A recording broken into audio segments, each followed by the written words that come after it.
Assalamualaikum semuanya. Nah, kali ini saya akan menjelaskan lanjutan dari materi sistem ekskresi part 1. Nah, pada part 2 ini kita akan membahas tentang organ ekskresi yang kedua, yaitu kulit.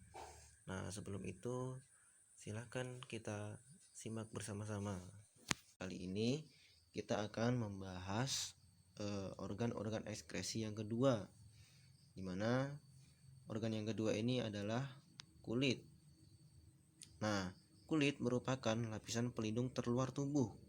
Kulit mengeluarkan keringat yang merupakan salah satu zat sisa dari proses metabolisme yang terjadi di dalam tubuh kita. Nah, keringat ini tersusun atas air dan beberapa garam serta ureum yang terbentuk di dalam hati. Nah, keringat ini akan dikeluarkan melalui pori-pori kita apabila terdapat perubahan suhu tubuh pada tubuh kita. Secara umum, kulit ini memiliki beberapa fungsi. Di antaranya yaitu adalah yang pertama, mengeluarkan zat sisa dalam bentuk keringat. Kemudian sebagai alat peraba. Selanjutnya melindungi tubuh dari panas, dingin, gesekan atau kuman-kuman yang akan menempel. Kemudian sebagai pelindung dari zat kimia yang berbahaya. Nah, selanjutnya kita akan membahas tentang struktur kulit, di mana struktur kulit ini terbagi atas epidermis, lapisan terluar, dermis, lapisan dalam, dan hipodermis atau subkutan. Nah, bisa kita lihat epidermis terletak di bagian paling luar, kemudian di bagian kedua itu terdapat dermis.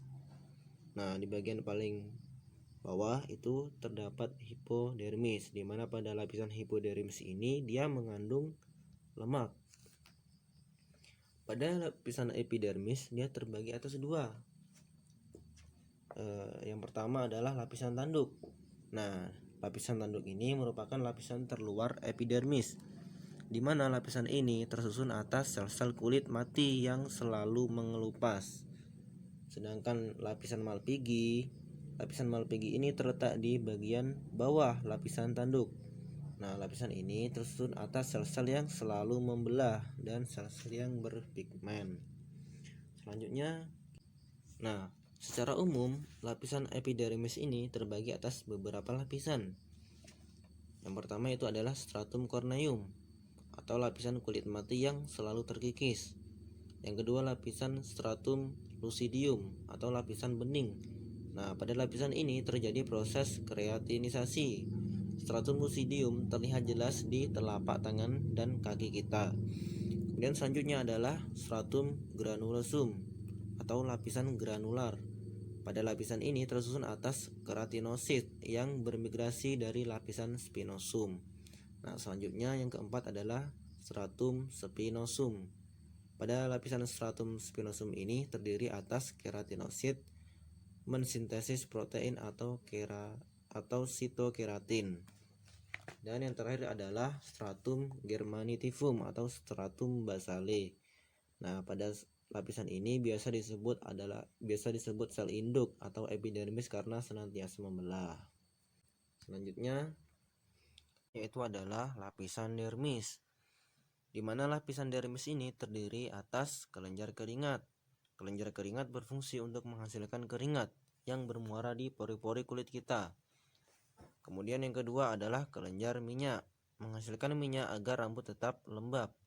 Selanjutnya pembuluh darah, yaitu mengalirkan darah ke semua sel-sel tubuh yang terdapat di dalam tubuh kita. Yang terakhir adalah ujung-ujung syaraf atau syaraf penerima rangsang. Nah, jadi yang kita rasakan ketika panas, dingin, kemudian nyeri ataupun sakit, di mana sakit tersebut dihasilkan karena gesekan kulit kita terhadap benda di luar tubuh, itu yang berperan adalah lapisan dermis. Nah, selanjutnya lapisan yang terakhir yaitu adalah hipodermis atau subkutan. Nah, di mana pada lapisan hipodermis ini terdapat jaringan lemak atau adiposa. Adiposa ini sendiri berfungsi untuk yang pertama, menjaga tubuh tetap hangat. Kemudian sebagai cadangan makanan. Nah, kulit melakukan fungsi ekskresi dengan mengeluarkan keringat.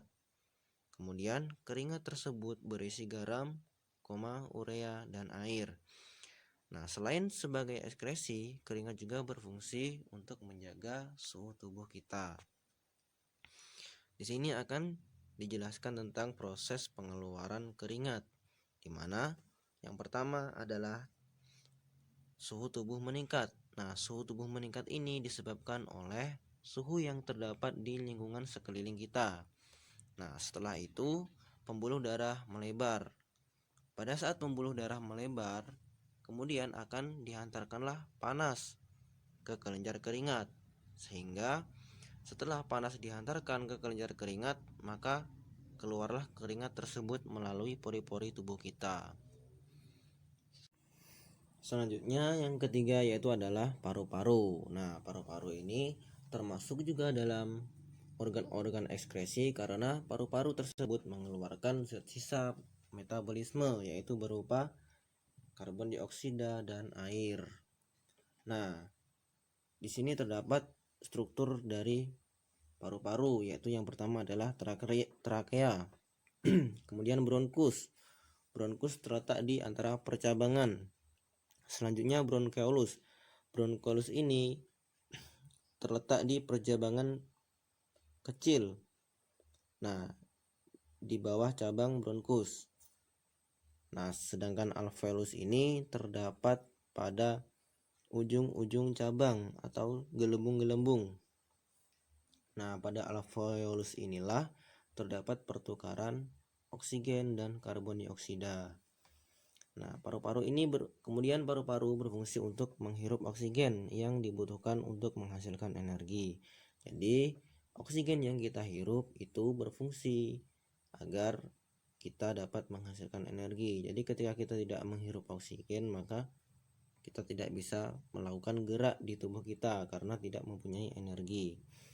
Kemudian reaksi pembentukan energi tersebut melepas zat sisa yaitu karbon dioksida dan air atau H2O.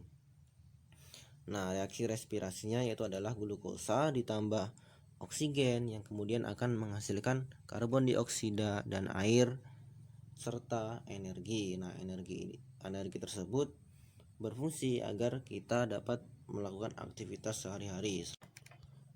Selanjutnya, organ pada sistem ekskresi yang terakhir yaitu adalah hati. Nah, hati ini merupakan organ kelenjar terbesar yang ada di dalam tubuh manusia. Hati ini sering disebut dengan hepar. Hati itu sendiri terletak pada bagian rongga perut, bagian kanan di bawah diafragma. Nah, secara umum, hati memiliki beberapa fungsi, diantaranya yaitu sebagai penawar racun, kemudian perombak sel darah merah, merombak protein, menyimpan gula dalam bentuk glikogen, dan merubah provitamin A menjadi vitamin A. Nah, pada sel darah merah yang sudah tua atau eritrosit itu akan melepas hemoglobin, sehingga hemoglobin tersebut akan terpecah menjadi birubilin. Nah, pada birubilin ini terbagi menjadi dua, yaitu urobilin dan strekobilin. Nah, urobilin tersebut sebagai pewarna urin dan strekobilin sebagai pewarna feses. Jadi, apapun minuman, kemudian makanan dalam bentuk warna apapun yang kita masukkan di dalam mulut kita atau di dalam tubuh kita, maka urin yang kita keluarkan tetap berwarna kuning.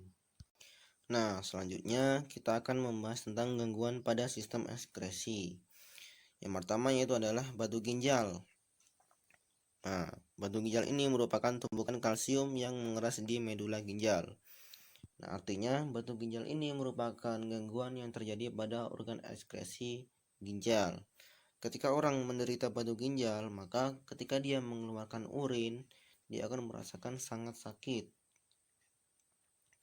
Kemudian nefritis, peradangan pada nefron akibat infeksi bakteri Streptococcus. Kemudian albuminaria, yakni urin mengandung protein akibat kerusakan glomerulus. Nah, pada albuminaria ini merupakan kerusakan pada alat filtrasi yang menyebabkan urin masih mengandung protein. Kemudian pleuria, yaitu kekurangan hormon ADH sehingga urin jadi sangat banyak. Selanjutnya yaitu adalah ginjal, gagal ginjal atau ginjal rusak total. Nah, ketika orang menderita gagal ginjal, maka dia salah satu cara agar dapat mengatasinya yaitu adalah dengan cuci darah. Selanjutnya yaitu adalah skabies atau kudis, panu, kurap. Nah, pada penyakit skabies ini merupakan gangguan yang terdapat di kulit, di mana penyebabnya adalah infeksi jamur yang menyebabkan gatal-gatal. Kemudian pneumonia, yaitu infeksi bakteri pada paru-paru. Kemudian sirosis, yaitu adalah pembengkakan hati. Hepatitis, infeksi virus pada hepatitis di hati. Kemudian selanjutnya penyakit hati lainnya yaitu adalah liver. Selanjutnya kita akan membahas tentang bagaimana cara kita menjaga organ ekskresi kita agar tetap terjaga. Yang pertama yaitu adalah tidak menahan buang air kecil. Kemudian banyak minum air putih, menjaga selalu kebersihan kulit, kemudian menjaga ventilasi udara agar paru-paru kita tetap sehat atau tetap terjaga. Kemudian rutin berolahraga, menjaga pola istirahat, dan makan makanan yang bergizi. Terima kasih semuanya. Semoga bermanfaat.